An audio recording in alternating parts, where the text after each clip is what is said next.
요한계시록 40번째 시간입니다. 계시록 16장 12절에서 15절까지의 말씀을 같이 한번 찾아서 읽어보겠습니다.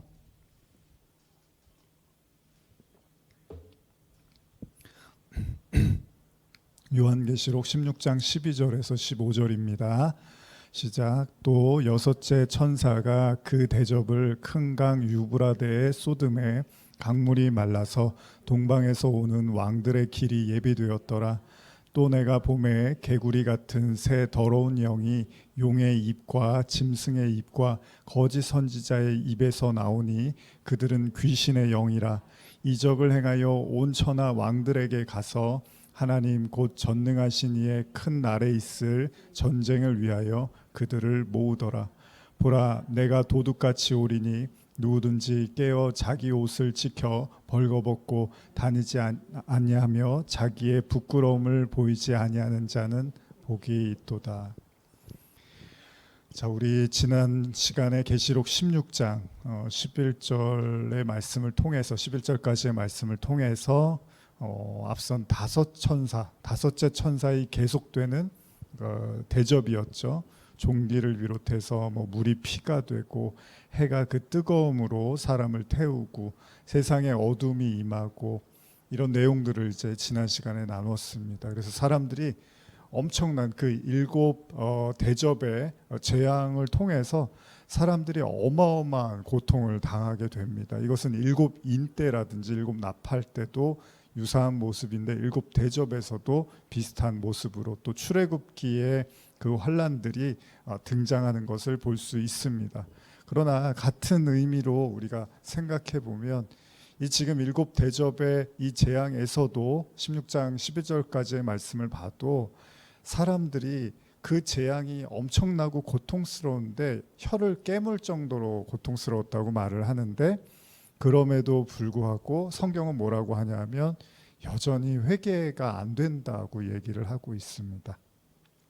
오히려 하나님을 비방하고 하나님을 오히려 이제 원망하고 또 저주하는 모습들을 보이고 있고, 이 내용들은 성경에서 지금까지 여러분과 제가 본 내용에서 반복적으로 나타나고 있습니다. 그래서 이 하나님의 측면에서 보았을 때는 인간이 엄청난 강팍한 마음을 가지고 있다는 것을 보여주고 있고, 인간의 측면에서는 이 회개를 한다는 것이 얼마나 힘든지를 계속 요한계시록이 우리에게 보여주고 있습니다. 계시록의 주제는 명확합니다. 회개입니다. 회개가 뭡니까? 회개는 자신의 뜻을 돌이키는 거잖아요. 그래서 이미 계시록을 시작할 때 일곱 교회를 향해서 편지를 보내고 그 주제도 다 회개였습니다. 그러니까 일곱 교회는 일곱이라는 숫자가 우리가 이미 나눈 것처럼 모든 그 신약 이후에 나타나는 이 모든 교회들에 대한 공통적인 하나님의 메시지라고 보았을 때, 그리고 그 성도로서 우리를 거기 말씀에 이제 우리 자신을 비춰 보았을 때 하나님이 제일 강조하는 것이 마지막 때는 회개다라는 사실을 이제 우리가 부정할 수는 없습니다. 계시록을 지금까지 봤다면 저와 여러분들이 하나님의 마지막 주된 관심사가 인간의 회개라는 사실을 우리가 부인할 수가 없습니다. 그럼에도 불구하고 회개가 지금 안 되고 있다고 계속 계시록이 강조를 하고 있습니다. 놀라운 거는 재앙이 세지고 세지는데 회개는 절대로 나타나지 않고 있다는 겁니다. 아까도 말씀드린 것처럼 회개한다는 게 뜻을 돌이킨다는 거거든요. 그러니까 죄를 인정한다는 거예요. 우리가 쉽게 쓰는 표현이죠. 그러니까 잘못한 걸 잘못했다고 생각하면 돼요. 내가 이거를 이게 내가 잘못한 거구나, 내가 이거 하지 말았어야 되는구나라는 죄를 받아들이고 상대방에게 용서를 구하고요. 그리고 자신이 행하는 것들이 잘못된 방향으로 가고 있다면 그 길을 돌이키는 것을 회개라고 합니다.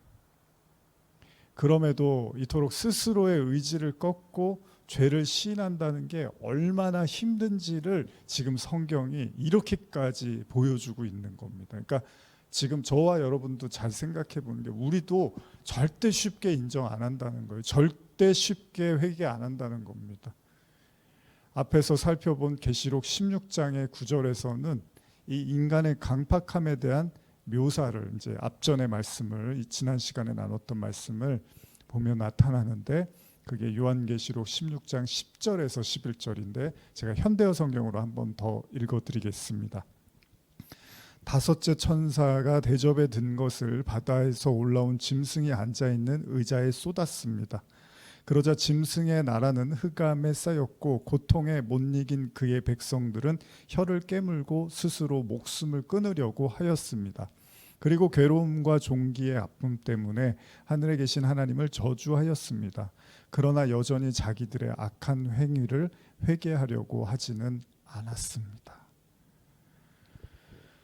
어쩌면 천사를 통해서 하나님의 분노의 재앙도 놀랍고 무섭지만요, 이게 못지않게 공포스러운 게 여러분들도 그 남의 말 안 듣는 사람, 그리고 전혀 대화가 통하지 않는 이런 사람들 보면 굉장히 무섭죠. 나중에는 정말 강팍하고 남의 말 듣지 않고 대화가 되지 않고 이러면 나중에는 곁에 있고 싶지도 않습니다.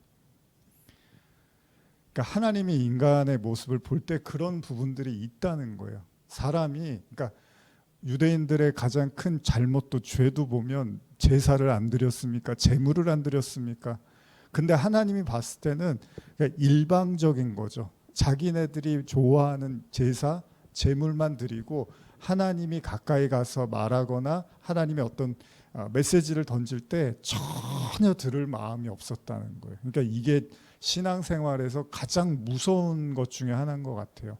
전혀 하나님과 교통이 없는 신앙 있잖아요. 예전에 그 공포 영화, 호러 같은 미절이라는 영화, 아주 좀 오래된 영화인데 제가 이제 잘 기억은 안 나지만 좋아하는 소설가였던 것 같아요. 근데 너무 좋아한 나머지 이제 그 사람을 이렇게 다치게 했나요? 그러면서 자기 집에다가 이제 눕혀놓고서 이제 자기 마음대로 이제 하는 거죠. 그 소설도 자기 마음에 안 들면 자기 마음대로 막 쓰라 그러고 이제 그러면서 참 인간의 광기를 보게 되는 거잖아요. 일방적인, 그러니까 교통이 없는, 그러니까 대화가 없고 교통이 없고 일방적인 행동이 얼마나 무서운 결과를 초래하는지를 보여주고 있다는 겁니다. 어린 시절을 떠올려 보면 요즘은 선생님들이 이제 체벌하고 이러면 안 되잖아요, 학교에서. 근데 저희 세대 때는 이제 여기 계신 분들도 그렇지만 때로는 이제 숙제를 안 한다거나 지각을 하거나 선생님 말씀 안 들으면 시험 봐서 좀 틀리거나 이러면 선생님이 이제 매를 드시기도 했잖아요. 물론 이제 가볍게 혼내시는 분도 있었지만 어떤 경우에는 굉장히 따끔하게 때리시는 분도 계셨습니다. 근데 보면은 이제 지금은 이제 체벌이 허용이 안 되고 그걸 이제 정당화할 수 있는 상황은 아니지만 그 당시에 생각을 해보면 선생님이 이렇게 때리면 이제 숙제를 안 했으면 숙제를 하라는 얘기고 지각을 하면 지각을 하지 말라는 얘기고 말씀을 안 들으면 들으란 얘기인데 어떤 애들이 나타나냐 하면 때리면 때릴수록 자신의 잘못을 깨닫고 그거를 이렇게 인정하고 수용하고 받아들이는 게 아니라 때리면 때릴수록 맷집이 강해지는 아이들이 나타납니다. 그래서 나중에 겁이 없어요. 선생님이 아무리 때려도 맞고 그냥 그만이지. 숙제 안 맞으면 돼. 몇 대 맞으면 돼. 이런 애들이 있어요. 그럼 나중에 선생님도 어쩔 수 없이 이제 포기를 하게 돼요. 아무리 때리고 혼을 내서 안 돼서 때렸는데 그래도 말을 안 들으면 이제 내놓게 되죠. 결국은 맞을수록 맷집만 강해지고 그게 뭐예요? 이 오늘 계시록의 말씀을 빗대어 보면 말씀으로 아무리 회개해라 거기다 상황과 환경으로 아무리 말씀을 하셔도 맷집만 강해지는 거예요, 사람. 그리고 나서 더 강팍한 모습으로 하나님께 나가고 하나님께 대들고 하나님께 싸우려고 하는 인간의 모습이 있다는 겁니다.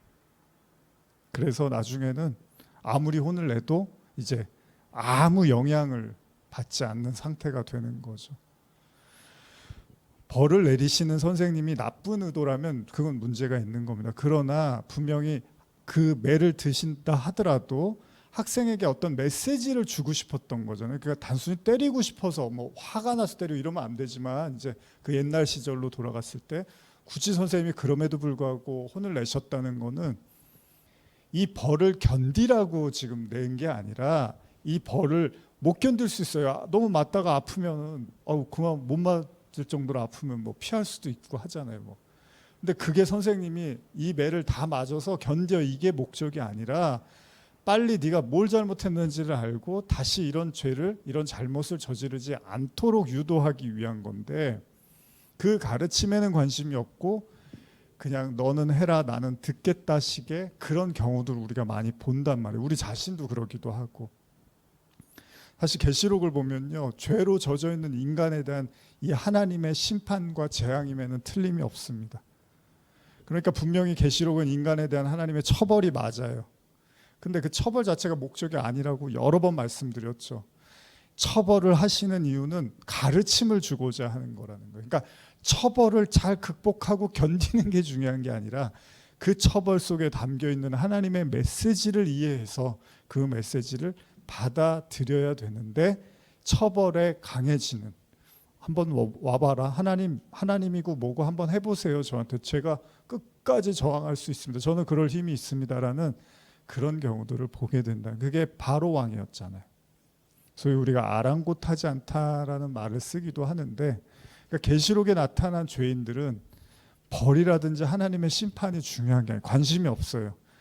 그들이 중요하게 한 건 내가 정당하고 내가 옳고 나를 이렇게 함부로 대하는 하나님이야말로 불의하고 비겁하고 잔인하다고 생각을 하는 거죠. 우리가 요나서 말씀 나눴었잖아요. 거기서 우리도 인간의 이 강팍함을 아주 신랄하게 봤습니다. 니느웨를 구원하고자 하는 하나님의 그 사랑과 은혜가 요나에게 임했습니다. 그러나 요나는 니느웨가 너무 싫은 나머지 말씀을 전하고 싶지 않았습니다. 우여곡절 끝에 요나는 니느웨의 복음을 전했고 성공적으로 백성들이 돌아왔습니다. 그러나 요나의 마음은 어떻죠? 한치도 하나님께 양보를 할 수 없었습니다. 니느웨를 향한 하나님의 긍휼과 사랑이 도무지 이해도 가지 않았고 받아들일 수도 없었다는 거예요. 요나서 4장 1절 2절, 요나가 매우 싫어하고 성내매 여호와께 기도하여 이르되 여호와여, 내가 고국에 있을 때 이러하겠다고 말씀하시지 아니하였나이까.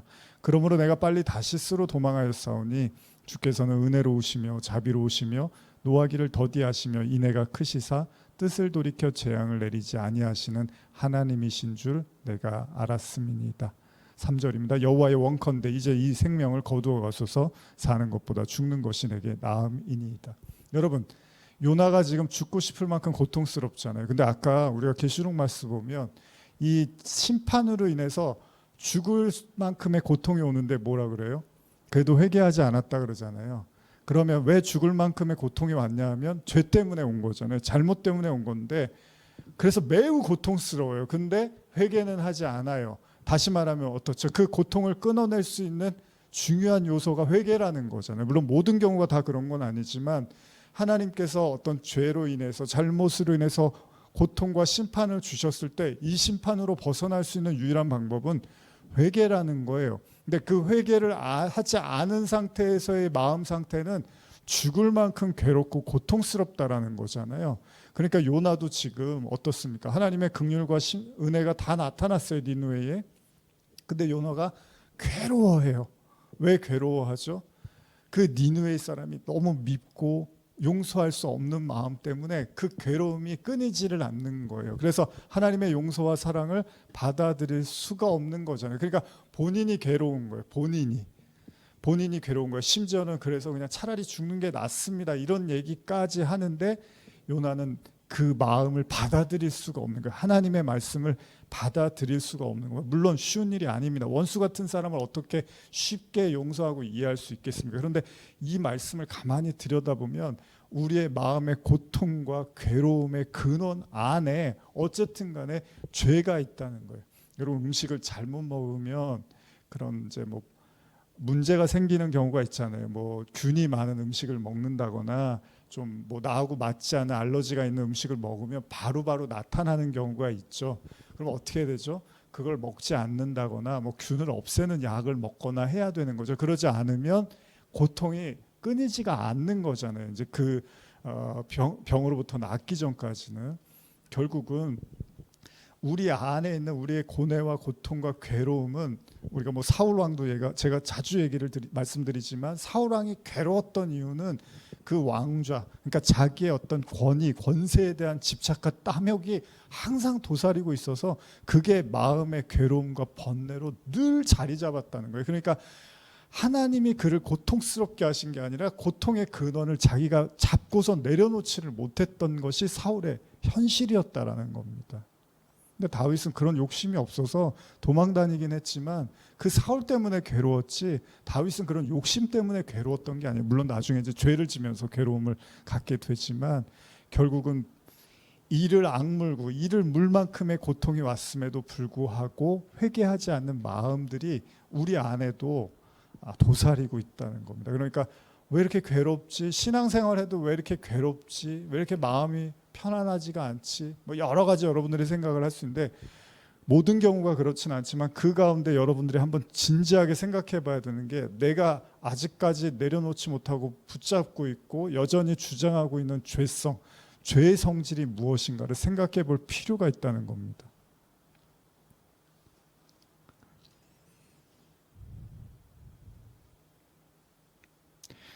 현대 성경으로 계시록 16장 12절에서 14절 읽어드릴게요. 여섯째 천사가 대접에 든 것을 큰 강 유브라데 위에 쏟았습니다. 그러자 강물이 다 말라버려 동쪽의 왕들은 쉽사리 군대를 이끌고 서쪽으로 공격해 올 수 있는 길이 생겼습니다. 나는 또 용과 짐승과 거짓 예언자의 입에서 개구리처럼 생긴 더러운 영 셋이 튀어나오는 것을 보았습니다.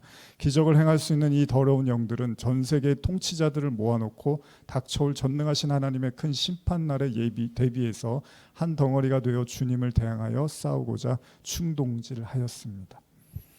성경은 여섯 번째 천사의 대접에 든 것이 큰 유브라데에 쏟아지자 강물이 말라버렸고 이로 인해서 동쪽의 왕들이 군대를 이끌고 서쪽으로 올 수 있는 길이 생겼다고 말하고 있습니다. 다시 한번 말씀드릴게요. 여섯째 천사의 대접에 든 것이 큰 강 유브라데에 쏟아지자 강물이 말라버렸고 이로 인해서 동쪽의 왕들이 군대를 이끌고 서쪽으로 올 수 있는 길이 생겼다고 합니다. 소위 우리가 볼 때 이걸 뭐라고 하죠? 아마겟돈 전쟁이라고 하는 바로 그 유명한 아마겟돈 전쟁의 서막이 열리고 있는 겁니다.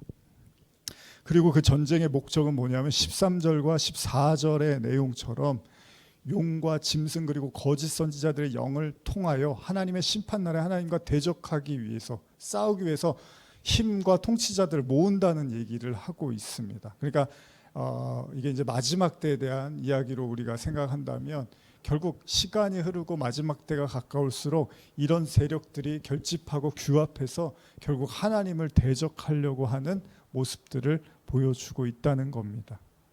사실 계시록 9장에서도 유브라데와 관련한 말씀이 나옵니다. 제가 잠깐 읽어드리면 9장 13절에서 15절인데 여섯째 천사가 나팔을 불매 내가 들으니 하나님 앞 금 제단 넷불에서 한 음성이 나서 나팔 가진 여섯째 천사에게 말하기를 큰 강 유브라데에 결박한 네 천사를 놓아주라 하매 네 천사가 놓였으니 그들은 그 년 월 일시에 이르러 사람 3분의 1을 죽이기로 준비된 자들이라. 이런 말씀이 있어요. 근데 잘 이렇게 와닿지는 않을 거예요. 근데 여기에는 이제 차이가 있습니다. 그러니까 9장에 나온 유브라데하고 지금 16장에서 읽은 유브라데의 차이가 뭐냐면 9장에서는 유브라데는 그곳에 결박하고 있던 네 천사를 놓아줌으로써 일정한 때에 사람의 3분의 1을 죽이기 위한 이게 9장의 내용인데 16장은요 유브라데 강이 마르고 그 길을 통해서 쉽게 말하면 하나님을 대적하려는 모든 왕들이 모여서 소위 아마겟돈 전쟁이라고 하는 그 대적을 하기 위한 모임을 갖게 된다는 겁니다. 그래서 이 내용에 대해서 잠깐 제가 주석을 좀 읽어드릴게요. 유브라데에 관련해서요. 이 여섯째 대접 재앙과 여섯째 나팔 재앙은 유브라데 강을 중심으로 벌어질 전쟁에 대해서 언급한다는 점에서 서로 유사하다. 그러나 두 재앙 사이에 차이를 보이는 면이 있는데 그것은 여섯째 나팔 재앙에서는 유브라데에 결박되어 있는 4명의 천사 사람의 3분의 1을 죽이기 위하여 놓여 있는 반면 제가 지금 읽어드렸죠. 여기에는 동방의 왕들 즉 지상의 통치자들이 유브라데 강을 건너 하나님을 대적하는 전쟁을 하기 위해서 모여든다는 점이다. 동방의 왕들이 유브라데 강을 건너온다는 말은 사도 요한 당시 크게 유행했던 소문이래요. 즉 죽은 네로가 다시 살아나서 파르티아 군대를 거느리고 유브라데 강을 건너 로마로 침공해 올 것이라는 네로 재상설을 그 배경으로 하고 있다는 겁니다. 그러니까 그만큼 네로에 대해서 사람들의 치가 떨려서 죽어도 이 사람은 다시 나타날 거라고 두려워서 그만큼 그런 생각을 할 정도였다는 거예요. 유브라데 강 동쪽에는 우수한 유목 민족인 파르티아인이 거주하였는데 기원전 1세기쯤에 이들이 로마를 침공할 것이라는 우려가 항상 있었다.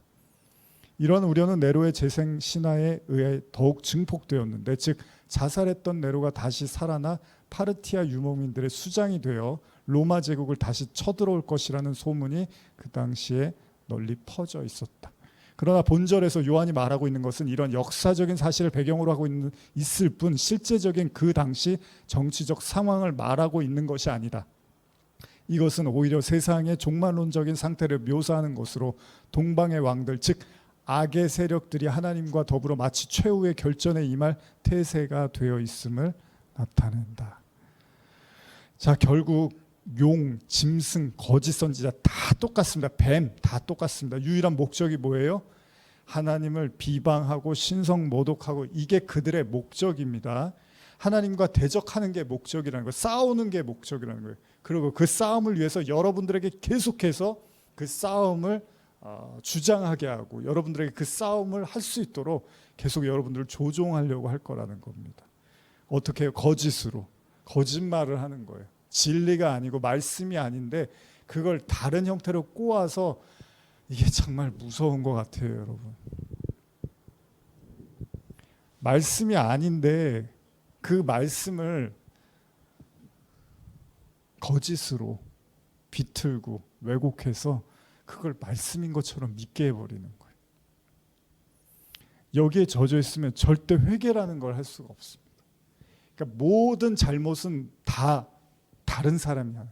나는 잘못이 없고 다 다른 사람들이 잘못된 거예요. 난 하나도 잘못된 게 없어. 왜요? 말씀을 왜곡해서 봐버리면 그렇게 되는 거예요. 왜? 사단의 관점으로 말씀을 본 거잖아요. 사단은 회개를 모르는 존재잖아요. 사단이 풀어낸 말씀을 받아들여 버리면 십자가, 자기 부인, 회개 이런 걸 할 수가 없는 거예요. 근데 여러분과 저도 잘 생각해 보는 거예요. 이스라엘 백성들이 광야에서 이제 가나안 땅 들어가고 거기 7 족속들이 있었잖아요. 전쟁을 치른단 말이죠. 우리 안에도 여전히 살아서 날뛰고 있는 7 족속들이 존재할 거라는 거죠. 하나씩 하나씩 말씀으로 깨부시고 하나님의 진리로 우리의 마음이 무장되어져야 되는데, 그것이 거짓의, 짐승의 거짓된 말로 말씀을 가지고 있어버리면 절대 인정하지 않고 회개하지 않을 거라는 겁니다. 그래서 계시록은 회개를 위한 책인데, 그럼 거짓 선지자들의 목적은 뭐예요?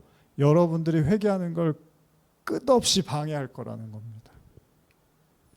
우리의 성도들의 회개를 회방하고 끝없이 말리고 저지하려고 할 거라는 거예요. 그들이 무엇을 원하고 그들의 결국이 어떻게 되는지를 성경이 그래서 보여주는 겁니다. 자, 이렇게 회개하지 않지, 이렇게 돌이키지 않지, 이렇게 말을 안 듣지, 무슨 말인지 모르지, 이런 자들에게 결국 어떻게 그 말로가 주어지는지를 여실하게 보여주는 거예요, 요한계시록이. 그리고 이 모든 전쟁은 아마겟돈 전쟁이라고 명명되어지는 이곳에서 이제 하나님과 한판을 이제 떠보려고, 싸워보려고 하는 거죠. 세력들이 모이기 시작합니다. 계시록 16장 15절 16절 한번 읽어볼까요? 시작. 보라, 내가 도둑같이 오리니 누구든지 깨어 자기 옷을 지켜 벌거벗고 다니지 아니하며 자기의 부끄러움을 보이지 아니하는 자는 복이 있도다. 새 영이 히브리어로 아마겟돈이라고 하는 곳으로 왕들을 모으더라. 자, 이 아마겟돈 전쟁에 대한 말씀이 16절에 나오고 있는데, 사실 이 아마겟돈과 관련된 여러 가지 추측이 있고요. 뭐 주석을 보아도 많은 장소에 대한 여러 가지 견해들이 있습니다. 그런데 그 어느 하나 명확하게 이거다라고 말하지는 못하고 있습니다. 근데 중요한 건, 분명한 사실은 이 아마겟돈에서 세상의 끝, 마지막, 그 하나님과 하나님을 대적하는 자들이 모여서 결전을 벌이는 곳이라는 의미로 이해하는 것이 가장 타당하겠죠. 성경은 이제 새 영이 아마겟돈으로 왕들을 모았다고 말하고 있는데, 그리고 이것은 영적인 의미에서 거짓의 영에 사로잡힌 자들은 결국 뭐예요? 하나의 목적으로 일한다는 겁니다. 그들은 또한 서로 힘을 보태서 하나님을 대적하는데 합세할 거라는 거예요. 그러니까 여러분과 제가 하나님의 영, 성령, 말씀, 진리 안에 있는 것인지 그렇지 않은지는 이제 우리가 어느 방향으로 힘을 모으고 있는지를 보면 되겠죠. 그래서 예수님이 그런 말씀을 한번 하시죠. 마태복음 12장 24절 이하에 바리새인들은 듣고 이르되 귀신의 왕 바알세불을 힘입지 않고는 귀신을 쫓아내지 못하느니라 하거늘, 예수께서 그들의 생각을 아시고 이르시되 스스로 분쟁하는 나라마다 황폐해질 것이요 스스로 분쟁하는 동네나 집마다 서지 못하리라. 만일 사탄이 사탄을 쫓아내면 스스로 분쟁하는 것이니 그리고 그리하고서야 어떻게 그의 나라가 서겠느냐. 또 내가 바알세불을 힘입어 귀신을 쫓아내면 너희의 아들들은 누구를 힘입어 쫓아내느냐. 그러므로 그들이 너희의 재판관이 되리라. 귀신들이 왜 귀신하고 싸우겠냐는 거예요. 사탄이 왜 사탄과 분쟁하겠냐는 거예요. 그럴 수 없다는 거죠. 서로 결국은 힘을 모으게 된다는 거예요. 그러니까 저와 여러분들의 진리와 하나님의 영에 사로잡힌 자들이면 그런 사람들이 모이겠죠. 근데 거짓과 세상의 그 현란한 그 뭐라 그러죠? 바벨의, 그리고 짐승의 표, 짐승의 우상에게 경배하는 그런 말과 영을 가진 자들은 그리로 모일 거라는 거예요. 그 방향으로 갈 거라는 거예요. 세상 나라는 세상 나라끼리 연합할 거고, 하나님 나라를 추구하는 자는 하나님 나라를 추구하는 자들과 연합을 하게 될 거라는 겁니다. 얼마 전에 여름에 올림픽 있었죠, 파리에서. 자, 프랑스에 이제 살다 보면 그 여러 민족들이 있거든요. 그래서 다양한 민족들이 있고, 제가 다니던 교회도 실제로 뭐 40여 개국 이상의 사람들이 다녔던 교회였습니다. 근데 이제 평소에 다 먹고 살기 힘들잖아요. 또 외국에 해외에서 오신 분들이고 하다 보니까 먹고 살기가 힘드니까 일하고 뭐 언어 배우고 그러느라고 쉽지 않습니다. 그래서 각자 어떻게 보면 자기의 국가적인 정체성이 잘 드러나지 않아 보이기도 합니다. 그런데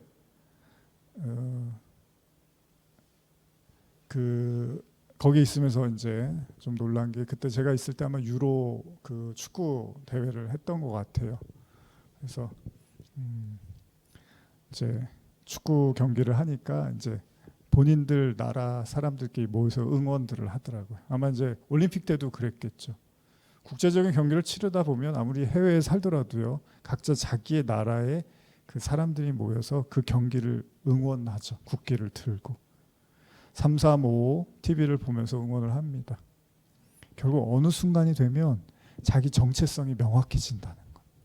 평소에는 다 섞여 사는 것 같고 그냥 다 비슷비슷해 보이는데, 어떤 순간이 되면 내가 어느 나라 사람이고 내가 누구를 응원하고 있는지가 명확해진다는 겁니다. 결국 자기 정체성이 나타난다는 겁니다. 용, 짐승, 거짓 선지자에 의해서 짐승의 표를 받게 되고 우상에게 경배한 자들은 결국은 이 더러운 영에 이끌려서 하나님을 대적하기 위한 장소, 그 아마겟돈을 향해서 모이게 될 거고, 거기서 어떻게 하나님의 대적할지를 궁리를 하는데, 여러분들이 착각하지 말아야 될 게, 바벨탑을 쌓을 때 계시록에서 바벨에 대한 멸망을 많이 이야기하잖아요. 앞으로도 얘기하는데, 바벨탑이 하나님과 대적하기 위해서 쌓은 탑이 아닙니다. 하나님처럼 이르기 위해서, 높이 일어서 어떻게 보면 하나님이 보셨을 때 잘 보이도록 하기 위해서 쌓은 탑이에요. 또 유대인들이, 여러분, 예수님께 그렇게 많은 그 질책을 들었지만 유대인들이 하나님하고 싸우려고 신앙생활한 사람들이 아니었어요. 하나님의 영광을 위해서 한 사람이고, 바울도 사울 시절에 하나님의 영광을 위해서 예수쟁이들을 핍박한 거지, 하나님을 모독하고 신성 모독하려고 한 게 아닌데, 그게 결과적으로 네가 핍박하는 예수다 이렇게 해버린 거예요. 그러니까 자꾸 여러분들이 이런 말씀 보면은 저도 이제 부연 설명을 하다가 이제 안 할 때도 있지만 그래 뭐 신성 모독하고 하나님을 대적하는 나쁜 놈들이 있나 보다. 나쁜 놈들이 있지. 나는 그렇진 않지. 이렇게 이해하시면 안 됩니다. 유대인들이 그런 것처럼 바벨을 쌓았던 자들이 그런 것처럼 그게 대적하는지도 모르고 그 일들을 하고 있다는 거예요. 본인들이 하고 있는 게 뭔지도 모르고 그게 하나님의 영광이라고 그냥 열심을 부린다는 거예요. 세상을 향해서. 그게 하나님을 욕먹이고 모독하고 신성 모독을 하는 건데 그게 하나님의 영광이라고 부르짖고 외친단 말이에요. 그러고 나서 예수를 잡아다 죽인 거잖아요. 하나님의 영광이라고. 그러니까 저와 여러분들 계시록 보면서 그렇게 만만하게 보면 안 되는 거죠. 이게 진짜 하나님의 영광, 내가 하나님의 영광이라고 생각. 난 이 제물 드리고 이렇게 제사 드리고 이거 하나님 기뻐하시는 거 아니야? 근데 아니었잖아요, 다윗이. 그걸 하나님이 기뻐하는 게 아니라고 하잖아요. 나중에 죄를 짓고 보니까. 그러니까 자꾸 유치하게 무슨 뭐 대결 구도로 해서 이런 사람들이 악한 사람들이 모여서 하나님하고 싸울 거야. 기독교인들 핍박할 거야. 이렇게만 보시면 안 돼요. 하나님의 영광, 하나님을 모독하는 건데 그것도 모르고 영광이라고 믿고 그러고 모일 거라는 거예요. 그래서 예수님 당시에 율법주의자들, 종교 지도자들, 이 사람들만큼 예수님 괴롭힌 사람이 어디 있습니까? 이 사람들이 하나님의 영광을 위해서 살았던 사람들이라니까요. 아주 예배, 제사, 아주 철두철미하게 말씀, 진리, 자기네들은 그냥 그 속에 묻혀서 사는 선민이라고 여겼던 이 사람들이 예수를 잡아다 죽였다니까요. 그런데 그 정체성이 결국은 예수를 죽임으로써 하나님을 대적하는 사람들이었다는 걸 만방에 보여주고 있었다는 거죠.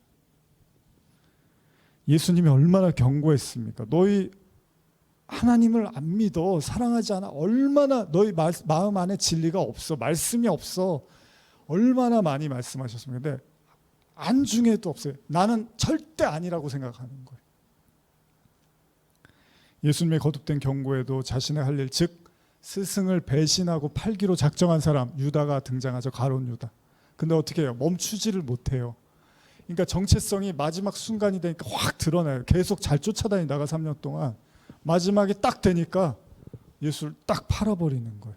내면에 있는 그 생각과 영이 현실로 나타나기 시작합니다. 이제 당당히 실행하는데 두려워하지도 않아요.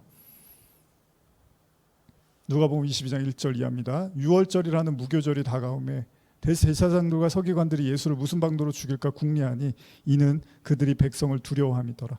12 중에 하나인 가롯이라 부르는 유다에게 사탄이 들어가니 이에 유다가 대제사장들과 성전 경비대장들에게 가서 예수를 넘겨줄 방도를 의논하며 그들이 기뻐하며 돈을 주기로 언약하는지라. 유다가 허락하고 예수를 무리가 없을 때 넘겨줄 기회를 찾더라. 유다가 잘못이 없고 사탄 탓이라고 말씀드리는 게 아닙니다. 유다가 이런 생각을 가졌다는 거예요. 이런 마음을 계속 가지고 있었는데 사단이 그 기회를 틈타서 유다의 마음속에 들어가서 이것을 현실화했다는 겁니다. 근데 여러분과 제가 어떤 생각을 자꾸 가지고 있으면 그게 현실로 나타날 수도 있다는 거잖아요. 부추기면은. 전혀 내가 마음이 없는데 그렇게 행동을 옮기지는 않아요. 그런 마음과 생각을 가지고 있으니까 그게 행동으로도 나타나는 거거든요. 근데 지금 유다 이야기를 보면 사단이 그걸 공략해서 그 속에 들어가서 집어넣었다고 하잖아요.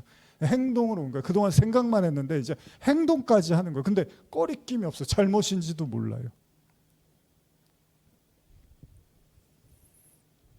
사울도 하나님이 부리시는 악령 때문에 괴로워 보이는 것 같지만 사실 그 전에 하나님보다 백성을 의식했잖아요. 사람을 훨씬 더 의식했습니다. 체면이 중요했어요. 명예가 중요했어요.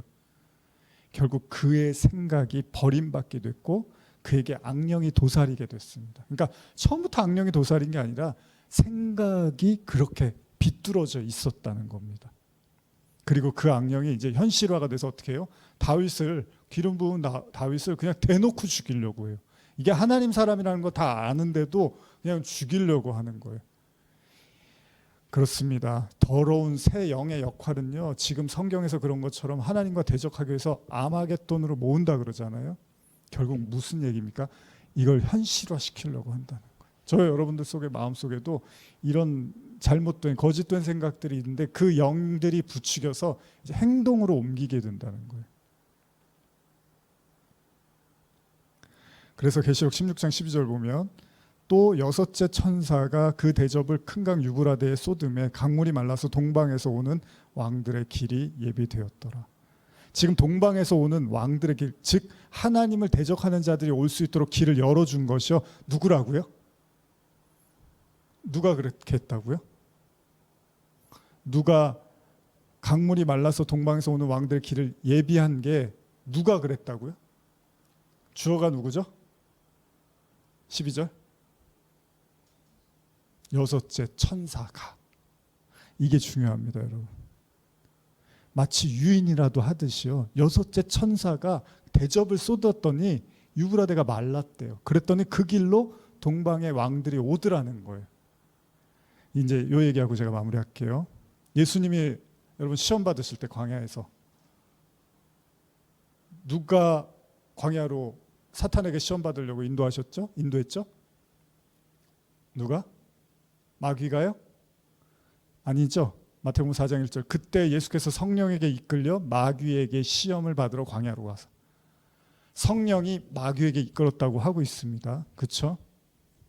그렇다면 이게 무슨 얘기죠? 결국 예수님이 어떻게 했죠? 사단과의 시험에서 이기셨나요? 졌나요? 이기셨습니다. 홍해 사건도 우리가 잘 알죠? 하나님이 홍해까지 이스라엘 백성들을 진을 치게 했어요. 그리고 홍해에서 망했나요? 아니요, 홍해를 건너게 하셨어요. 바로의 그 군사들을 이기게 하시고 건너게 하셨습니다. 자, 그러면 성령이 예수를 광야로 이끌었다는 건 예수님을 통해서 어떻게 하려고요? 사탄을 멸하게 하신 계획이었던 거죠. 물론 뭐 거기서 예수님이 뭐 사단과 끝장을 보고 이게 아니라 그 시험을 이기게 하는 장면을 우리에게 보여주신 거잖아요. 보기 좋게 사단이 패배합니다, 예수님 앞에서. 그렇다면 지금 동일하게 계시록 16장의 여섯째 천사가 유브라데 강을 마르게 함으로써 그 길을 터줬다는 것도 뭐죠? 하나님의 대적자들을 아마겟돈에 왜 모으게 하셨을까요? 종말을 맛보게 하시려고 하는 거죠. 그렇죠? 영적 전쟁이라는 건 제가 누누이 말씀드리지만 영적 전쟁이라는 건 그 어느 하나 하나님의 섭리에서 벗어나서 일어날 수 있는 일은 없다는 거예요. 저나 여러분들이나 세상 돌아가는 지금 상황들, 환경들 보면 너무 마음이 아프고 안타깝잖아요. 그러다 보면 우리도 정말 이렇게 무기력해질 수 있고, 내가 그리스도인으로서 말씀 보고 하나님 믿는데 이게 뭔가 세상은, 막 이런 생각에 우리가 탄식이 절로 나올 수밖에 없을 수도 있습니다. 그러나 성도는 그러한 상황 속에서 그래도 그 모든 상황 가운데 하나님의 섭리와 이끄심이 있다는 걸 믿는 거잖아요. 그게 믿음이라고 하는 거잖아요. 전혀 딴판 같고 말씀과 세상이, 믿음과 세상이 전혀 딴판 같고 전혀 적용이 안 되는 것 같고 뭔가 매치가 안 되는 것 같은데, 믿음이라는 게 뭐예요? 그래도 하나님이 이 말씀으로, 하나님의 이 진리로 세상을 다스린다는 걸 우리가 믿는 걸 믿음이라고 하는 거잖아요. 소위 영적 전쟁이라는 건 유브라데가 마르고 거기에 동방의 왕들이 모여서 하나님을 대적하는 아마겟돈에 그 전쟁이 일어날 것처럼 보여도 그 모든 걸 허용하신 분이 하나님이라면 결국 하나님의 승리를 보여주기 위한 거라는 거잖아요. 이 믿음을 우리가 가질 때 성도의 안심과 믿음을 우리가 놓지 않는 이유가 될 수 있다는 거죠. 여러분들의 마음이 어떠신지는 모르겠어요. 그러나 그런 생각을 할 수 있어요. 도대체 이 계시록이라는 게 현실과 무슨 상관이 있는가? 그리고 현실은 왜 이렇게 부조리하고 불공정하고 정의롭지 않은가라는 수없이 많은 회의가 들 수 있어요. 그래서 내가 말씀을 이거 계속 봐야 되는 거야? 내가 하나님을 계속 의지하는 게 맞는 거야? 안전한 거야? 이런 생각이 들 수 있습니다. 그럼에도 불구하고 성도는 나와 하나님을 보는 거죠. 그 세상 속에서 사람과 그 권세와 권력자들과 그 죄와 악만 보는 게 아니라 그 위에 계신 하나님, 그 보좌에 앉아 계신 어린 양 예수와 하나님을 보는 거잖아요. 그러면서 안심하고 또 믿고 다시 마음을 추스릴 수 있어야 되는 거죠. 우리가 하나님을 끝까지 신뢰해야 되는 이유라는 겁니다. 제 아무리 대단한 적군이 몰려온다 하더라도요, 제 아무리 엄청난 괴력을 가진 누군가가 들이닥친다 하더라도 결국 하나님의 섭리를 벗어나는 일은 없다는 거예요. 여러분, 골리앗이 등장했습니다. 그런데 성경은 동일하게 뭐가 등장하죠? 골리앗을 무너뜨리는 돌멩이가 등장합니다. 다윗의 주머니에 돌멩이가 골리앗을 무너뜨리더라는 거예요. 그러니까 여러분들이 골리앗 앞에 섰다 하더라도 잘 찾아보시면 여러분들 주머니에도 골리앗을 무너뜨릴 돌멩이까지도 주셨다라는 거예요. 절대 낭망하지 마십시오. 어떤 상황에서도 너무 마음 아프고 안타깝고 어떻게 이럴 수 있을까, 이런 일이 왜 일어날까라고 생각하는 그 상황에서도 그 믿음을 잃지 마십시오. 이게 계시록의 가르침 아닙니까? 결국 하나님이 통치하고 하나님이 심판하실 거고 하나님이 구원하실 거라는 이 믿음을 절대 잊지 마십시오. 예수님 십자가 처형을 받았지만 부활로 하나님의 영광의 계획을 드러내셨습니다. 십자가를 지시기 전에 예수님이 뭐라고 하셨습니까? 이거 한번 이제 읽어보면서 마무리할까요? 마태복음 26장 40절 41절입니다.